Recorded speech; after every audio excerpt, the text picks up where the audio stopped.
বনগাঁয় যখন সভা করছেন মমতা বন্দ্যোপাধ্যায় 3 কিলোমিটার তিনি পদযাত্রা যখন করছেন তখন মতুয়া বাড়িতে ধিক্কার সভা। ঠাকুরনগরে মতুয়াদের একাংশের ধিক্কার সভা। হরিচাঁদ ঠাকুর গুরুচাঁদ ঠাকুর নিয়ে মুখ্যমন্ত্রীর মন্তব্যের প্রতিবাদে এই সভা। মতুয়া বাড়ির নাট মন্দিরের ছবি আপনারা দেখতে পাচ্ছেন, যেখানে ধিক্কার সভা মতুয়াদের একাংশের।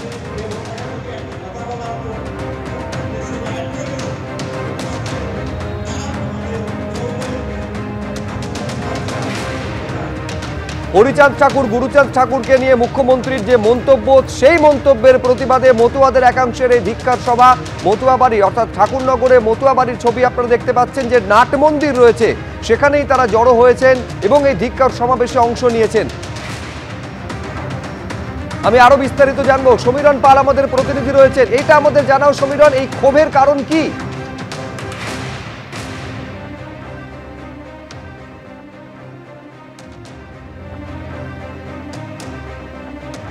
কোনো কারণে যোগাযোগের সমস্যা হচ্ছে। সমীরণ পাল আমাদের প্রতিনিধি, আরেকবার যোগাযোগ করব তার সঙ্গে। কিন্তু এই যে ছবি আপনাদের সামনে আমরা রেখেছি, একদিকে যখন বনগাঁয় সভা করছেন মুখ্যমন্ত্রী মমতা বন্দ্যোপাধ্যায়, মতুয়াগড়ে যখন পদযাত্রা করছেন তখন সেই মতুয়াদেরই একাংশ মুখ্যমন্ত্রীর মন্তব্যের প্রতিবাদে ধিক্কার সভা করছেন। কিন্তু কেন এই ধিক্কার সভা? সমীরণের সঙ্গে যোগাযোগ করতে পেরেছি। সমীরণ,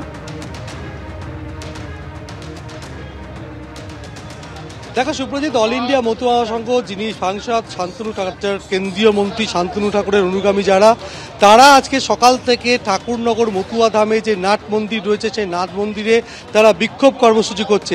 মুখ্যমন্ত্রী মমতা বন্দ্যোপাধ্যায়ের সফরকে ঘিরে মতুয়া ধামে কয়েকদিন ধরেই একটা চাপানোতর চলছে এবং মুখ্যমন্ত্রীকে ধিক্কার জানিয়ে কয়েকদিন আগে ব্যানার পর্যন্ত দেওয়া হয় ঠাকুরনগর মতুয়া ধামে। আজকে সকালে যেহেতু মুখ্যমন্ত্রী মমতা বন্দ্যোপাধ্যায় আজকে বনগাঁয় আসবেন, বনগাঁয় সভা করবেন এবং ঠাকুরনগর অভিমুখে পদযাত্রা করবেন চাঁদপাড়ার পাটপট্টি মোড় থেকে ঢাকুরিয়া বয়েজ হাই স্কুল মোড় পর্যন্ত।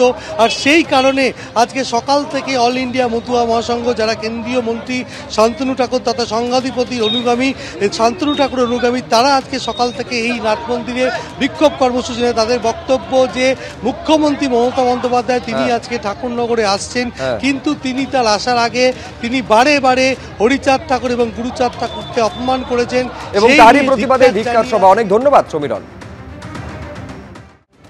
মতুয়াগড়ে মুখ্যমন্ত্রী মমতা বন্দ্যোপাধ্যায় প্রথমে বনগাঁয় সমাবেশ করেন এবং তারপর চাঁদপাড়া থেকে মিছিল। সেই মিছিলের ছবি আপনারা দেখতে পাচ্ছেন। চাঁদপাড়া থেকে ঢাকুরিয়া হাই স্কুল পর্যন্ত মিছিলে হাঁটেন মুখ্যমন্ত্রী মমতা বন্দ্যোপাধ্যায়।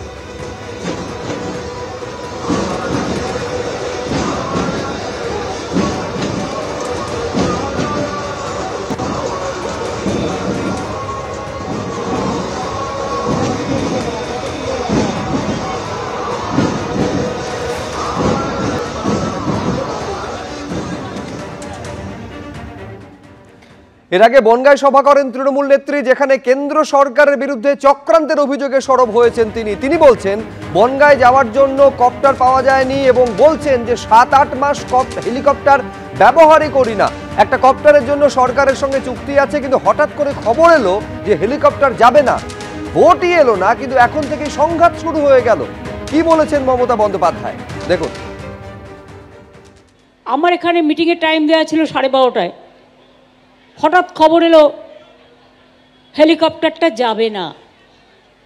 আমি দেখলাম দারুণ মজার খবর, তো ইলেকশনই শুরু হলো না, তার মধ্যে কনফ্রন্টেশন শুরু হয়ে গেল। কিন্তু ওরা বুঝলো না এটা আমার ভালো হলো। কেন ভালো হলো বলুন তো? কারণ আমি রাস্তায় আস্তে আস্তে আমার সাথে প্রচুর মানুষের দেখা হয়েছে। আমি বিজেপিকে বারবার বলি, ওরে আমার সাথে খেলতে যাস না। আমার সাথে খেলতে গেলে আমি যে খেলাটা খেলবো সেই খেলায় তোমরা আমাকে ধরতেও পারবে না, ছুটতেও পারবে না, নাগালও পাবে না। সারা ভারত সরকার বসে থাকো, সব এজেন্সি নিয়ে বসে থাকো, কোটি কোটি টাকা খরচ করো, টাকা গুজে গুজে দাও, টাকা নেবে লোকে, তোমায় ভোট দেবে না। আমি যদি কিছু ধরি সেটাকে শেষ করে ছাড়ি।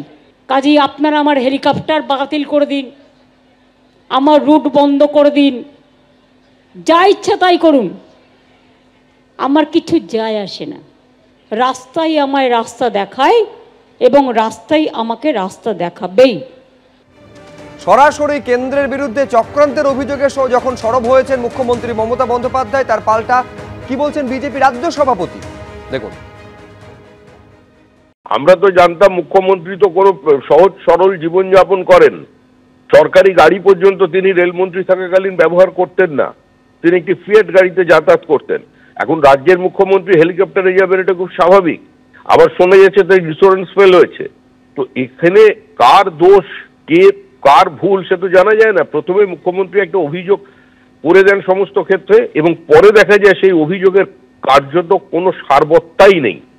এই ঘটনা বহুবার হয়েছে। বিজেপি কমিশন আতাতের অভিযোগেও এদিন বনগাঁর সভা থেকে সরব হয়েছেন মমতা বন্দ্যোপাধ্যায়।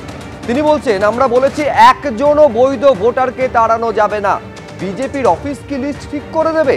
কমিশনের কাজ নিরপেক্ষ থাকা, বিজেপির কমিশন হওয়া নয়। আমাকেও সময় দিয়ে আধার কার্ড করতে হয়েছে, আর এখন বলছে নো স্যার। কি বলেছেন মমতা বন্দ্যোপাধ্যায়, দেখুন। এসআইআর করতে 3 বছর টাইম লাগে, 2002-এ লাস্ট হয়েছিল। আমরা কেউ বলিনি তো করতে হবে না। আমরা কি বলেছি, তুমি একটাও জেনুইন ভোটারের নাম বাদ দিতে পারবে না, যারা ভোট দিয়েছে, যারা বিভিন্ন স্কিমে টাকা পায়, যারা দীর্ঘদিন এখানে বসবাস করছেন, তাদের তাড়ানোর কোনো অধিকার তোমাদের নেই। বিজেপি অফিস থেকে লিস্ট ঠিক করে দেবে। গভর্নমেন্ট কে ঠিক করে? পাবলিক ভোট দিয়ে। এখন সিস্টেমটাই পাল্টে যাচ্ছে দেখছি। ইলেকশন কমিশন ঠিক করবে, গভর্নমেন্ট কে ঠিক করবে? তা কখনো হয় নাকি? ইলেকশন কমিশনের কাজ হচ্ছে ইম্পার্শিয়াল চেয়ার মেনটেন করা, not to become the BJP commission but to a election commission. যদি জিজ্ঞেস করেন আধার কার্ড, বলবেন নো স্যার। ব্যাংকের প্যান কার্ড, নো স্যার। লক্ষ্মীর ভান্ডার কার্ড, নো স্যার। স্বাস্থ্যসাথীর card, no sir. PAN card, no sir. Bank account card, no sir. BJP, yes sir. Yes papa, yes papa. BJP ছাড়া no papa. ABP Ananda, এগিয়ে থাকে, এগিয়ে রাখে।